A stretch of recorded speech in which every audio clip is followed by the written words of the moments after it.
Welcome back. And on my Facebook forum, I had a question about sending images to a pro lab and how do you manage color and what does that mean? So I'm going to walk you through the mysterious process of color management. Now, if you haven't taken a look at shutterbugacademy.net, if you go into the miscellaneous section, there's a whole bunch of information on computers and color management and color gamuts. And I do my best to help you understand the process. A lot of people think printing should be easy, but it can be complicated if you don't understand the basics. So I'm going to show you what you do in your camera, what you do on your computer monitor, and then in your program, how you manage those color settings. It's actually really easy and we can set up actions to do it, but most people wouldn't understand that process. So we're going to slide on over to the computer and take a look at color management.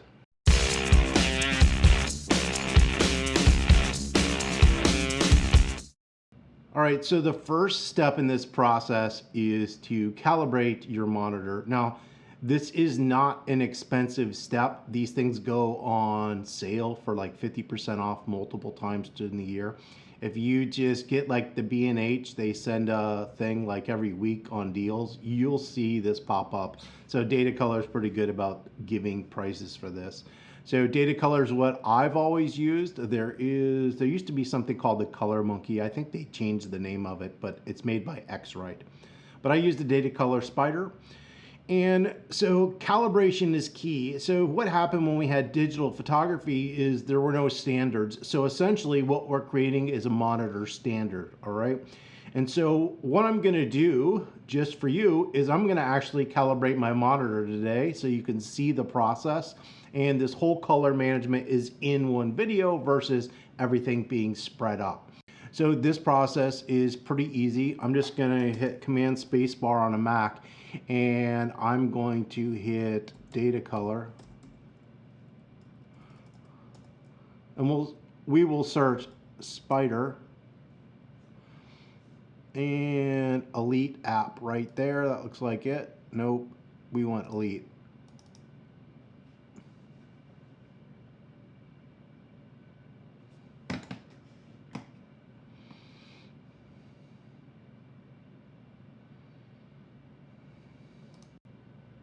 All right, so I am using the Spyder X Elite. I think there's a newer version, but this is the last version that I've had. So you can see right here, we've got calibrate my display, and we can also do something called soft proofing. We're gonna go ahead and skip that, but that would be for printing on your own printer. We're gonna go ahead and hit next. And notice we have some information. It's saying, hey, let your computer warm up for a half an hour. Make sure your lighting conditions are correct. Check to see if you have any display controls. I'm on a Mac, an iMac, so I don't have anything but a brightness control, and you need to plug it in. And then we're going to go ahead and hit next. I am using a wide gamut LED, so we are good. I'm going to hit next. And so we've got step-by-step, assistant, studio match, and expert control. So I'm going to click expert control because I know what I'm doing, and this just makes it simpler because everything's on one image. So the display is my iMac, all right? The target, this is where it's going to be saved. You can save it anywhere.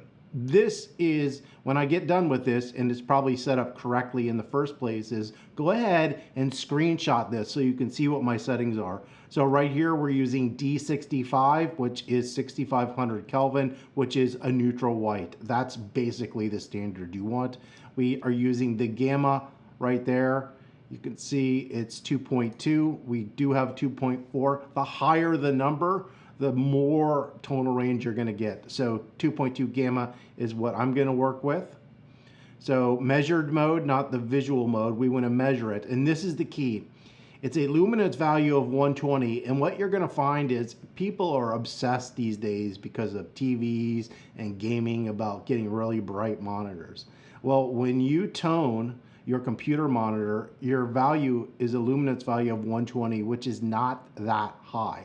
And this is the key. Do not change your brightness after you do this, or you render all this invalid. It's important that you do not do it. So for my gray balance, I'm going to do better. Calibration on, room light compensation. I don't use that, so I'm going to turn it off. I want my backlight is the wide LED, and right here we're going to do a full calibration. All right, so we're going to hit next. It's giving us just a little background information. I'm just going to hit OK. It's going to go to next, and we're going to hit OK. So you can see this location. I will take a picture with my cell phone of what this looks like and overlay this. But essentially, where it says place Spyder here, that's what I'm going to be doing. I'm going to be throwing this over the top of my computer. A couple of hints: make sure this area of your monitor where you put the Spyder is clean and it's laying flat. I actually tilt my monitor back a little bit when I do this so it sits flush. I'm going to hit next, and it's going to go through this initial calibration.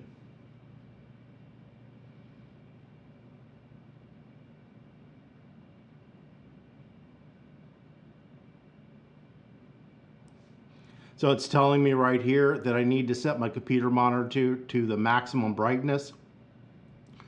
And then I'm going to hit continue. You can see how much brighter this is. So it's reading it, it's at like 472 right now, and we want to go to 123. Right, so I'm going to just simply dial mine down to about where I think it needs to be, and I'm going to hit update. All right, so you can see with just my basic adjustment, I've got this right at 120. However, on a Mac, you can do this in smaller increments, and the quick key for that is Option, Shift, and then decrease brightness or increase brightness. And instead of doing a giant step, it does like half, a third, or a quarter step. I can't remember. So if you need to make smaller steps because you're off, that's the quick key: Option, Shift, and then the brightness. So I've got mine literally exactly right, which is unusual. Usually you just get whatever is the closest. And I'm going to go ahead and hit continue. And it's going to run through the process. So I will speed this up so it's not in real time so we don't waste time. But the process doesn't take that long anymore.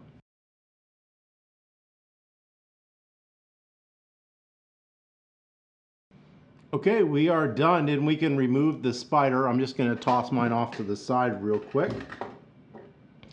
And so I will give this a name. So I'm going to call this one tutorial, just so everybody can see it.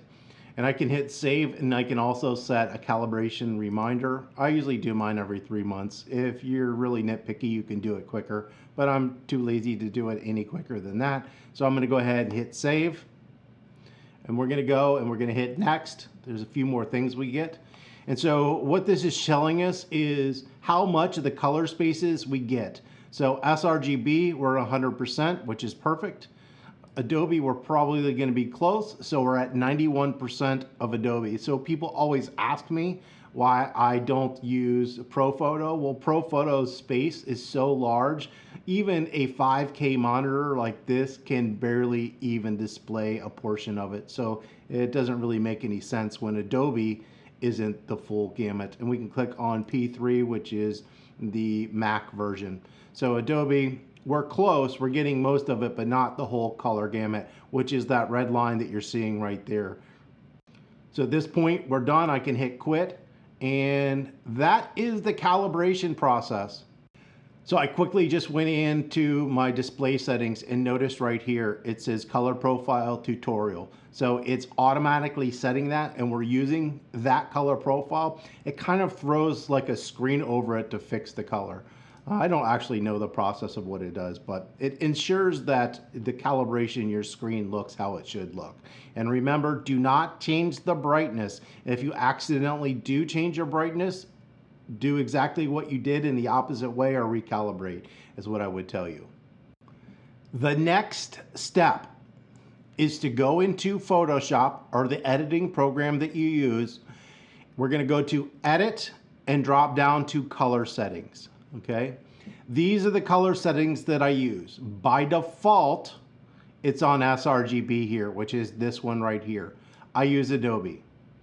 I use Gray Gamma 2.2 because remember we set that? Gray Gamma 2.2. It is something else, I think, other than that. Spot I don't use, so we just leave it as, and this is key. right here, it's gonna, all these are gonna be off. You do not want that off. So you want to convert to your working in all of these. So what that means is if a color profile is embedded in a file or being applied like it doesn't have one, it's going to convert it to Adobe if you're in RGB, or gray gamma 22 if it isn't. So you want it to do it. If you want it to ask before it does, you can click these little, I just want it to do it and be done with it. So I will move my pointer out of the screen, and I feel free to screenshot this right now if you want to get these settings that I use. It doesn't really matter which color space you use. It just matters that you use one and you're consistent with it. But I calibrated essentially to an Adobe color space. That's what those settings are. So I'm going to use it. We're going to go ahead and hit OK, and we're done here.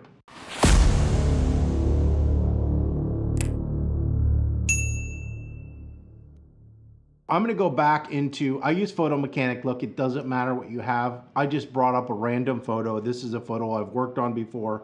I'm going to just hit Command D. This will throw this into Adobe Camera Raw. It could be fine if it's Lightroom or whatever you want. Let's go ahead and go back into color in this situation just so you can see it. All right, so here's this image in color. Step number 3. When you're shooting a raw file, there isn't a color profile applied to that. If you are shooting with your camera in a JPEG, you need to go into your camera and apply a color profile. You will most likely have sRGB or Adobe RGB. I would suggest everybody do Adobe RGB, which is never the default. It's always sRGB because that is the standard for the web. I use Adobe, and the reason is it's a larger color gamut. You're gonna get more colors with it. It's just better. But in this case, down here, I'm gonna click on this. These are my settings. So you can see I'm using Adobe because that's the color profile I have in Photoshop, so why not keep it consistent? I'm working in 16 bits instead of 8 bits, and the reason is, with 8 bits, just think of this in grayscale, you get 256 shades of gray when working in an 8 bit. When you work in 16 bits, it's like 64,500. So it is an insane amount more data than you get with 8 bit. If you're shooting raw, use 16 bits. If you're shooting a JPEG, you're not going to have the option to do it because JPEG shoots in 8 bits. I change mine to 300 pixels per inch because that's what most printing companies do. So if it's a 240, I switch it. I'm just going to hit OK. We can see it right down there, what it's doing. This is good, okay?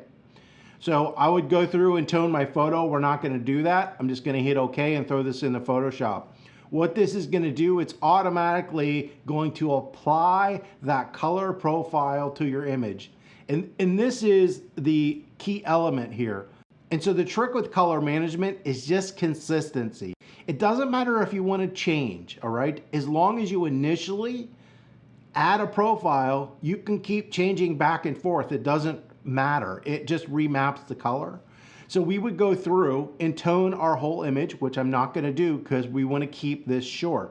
And then we have a couple of situations. So I'm going to actually go up into my actions, and you'll see up here I've got some different actions. So here's one for the web, and you can see it's 1920 by 280 sRGB web. So this is essentially what I would use for a thumbnail video to stick on a YouTube video or something like that. But the key here is, look at that sRGB. That's not the color profile I work in. But when you send stuff to the internet, that is the standard. So you need to convert it. If you don't, it will look off when you look at it on a different computer on the web. Just like this, when you are sending to a pro lab, you need to get some information. What color profile do they use? They're most likely going to use sRGB or Adobe, or in some cases, a lot of offset presses have their own custom profiles, and you will need to load those into your system. And the reason some printers have custom profiles is because essentially every printer and every paper uses a different profile. So when you calibrate for printing, you actually calibrate specifically for whatever printer, so Canon or Epson, we'll just say, and then which paper you're using. All those profiles are going to differ. Some are going to differ a lot, some you won't see any difference. So a lot of places could be very specific when they do it. Now, most places aren't going to go into it that much because it's too complicated. So in general, when we're sending to a pro lab, we need to do one of the two profiles. I use Miller's lab. The question I had was for a different lab, so I don't know what they use, but you would just have to look it up. They would obviously know that. And if the lab doesn't know what that means, don't send to that lab because you're gonna have inconsistent color. So mine uses sRGB, and the reason that was stated to me a long time ago was that when they print with their printer in Adobe, it makes skin tones a little gray. I think that was the question. All right, so I'm gonna have to convert all my Adobe to sRGB.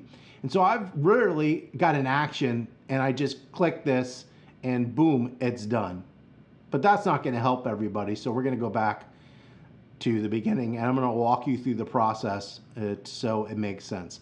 I made an action for specific things, and you would want to make an action for each size that you size an image or just for the color conversion part. I'll show you what that means. So the steps that I use, now I will just make a couple of adjustment layers because usually I have adjustment layers. And you can print with adjustment layers, but when you send, in this case, I send as a JPEG because, yeah, a Pro Lab's not going to be able to usually support giant TIFF files. That would be too much information. So we're going to go layer, flatten image, and that just condenses everything into one simple layer. It makes it easy, especially for the process of sharpening, because you can't sharpen an adjustment layer. It has to be on the image layer. Next step, we need to size first, all right? It is in this order. So we're gonna come in here, and you could use the crop tool with the width, height, and resolution to do the same thing. Let's go ahead and do this in inches so everybody knows what's going on. We will just make this one 6 inches. So 4:6 image, 300 pixels per inch. Preserve details too is for upsizing an image, but you could just leave it on automatic unless you're enlarging your photo. And then I'm gonna go ahead and hit OK. So I've sized my image. And now this is key. Look right here, it's at 21%. I'm gonna go view 100%, okay? So we wanna view this at 100% because you can only see the sharpening in the next step at 100%. Well, you can see it in any, but you won't get a good representation of what it's gonna look like. So in this case, I'm gonna go to Filter, Sharpen, and you could use Smart Sharpen, Unsharp Mask, high frequency sharpening, any sharpening you want. I like Unsharp Mask, and we're gonna come in here. And what this is doing is edge contrast, all right?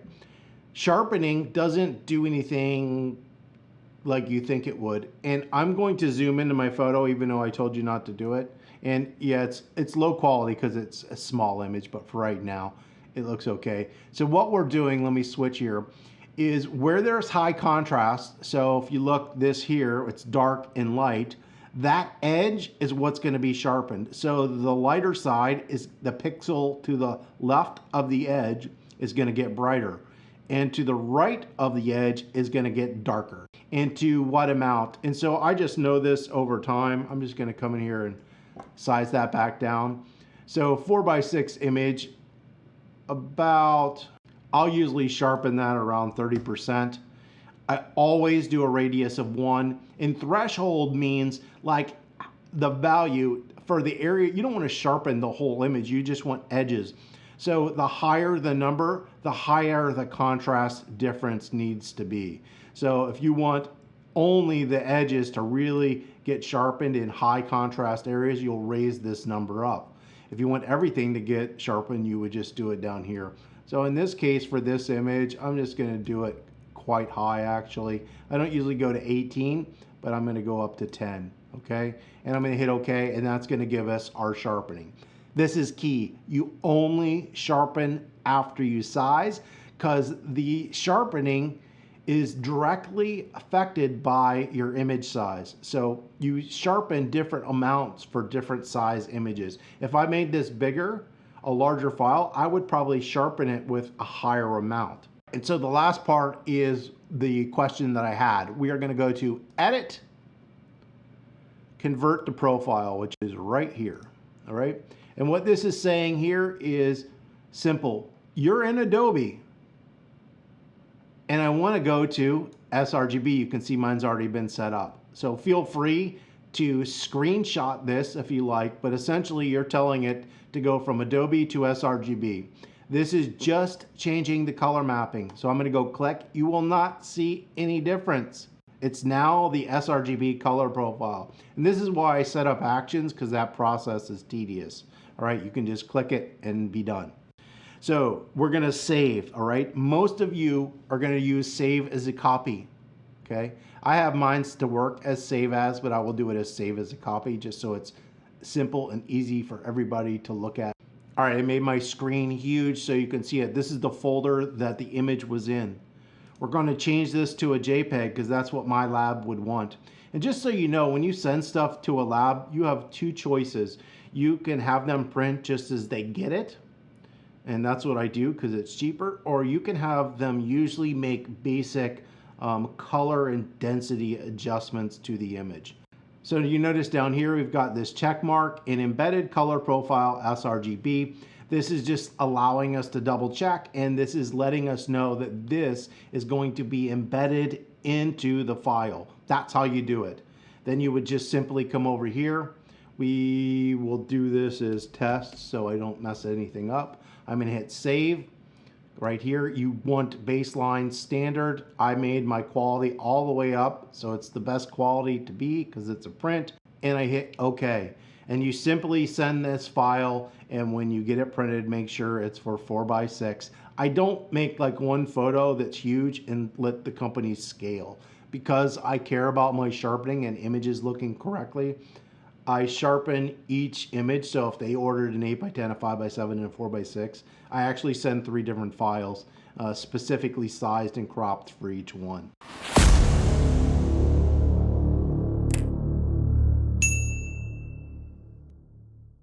So that is the convoluted process of what you need to do to manage color to get accurate prints. Once you get it, it's really easy. It's just difficult in the beginning remembering all the steps. So hopefully everybody found this video helpful. If you did and could give us a thumbs up, that would be wonderful. Don't forget to subscribe and have an absolutely wonderful day.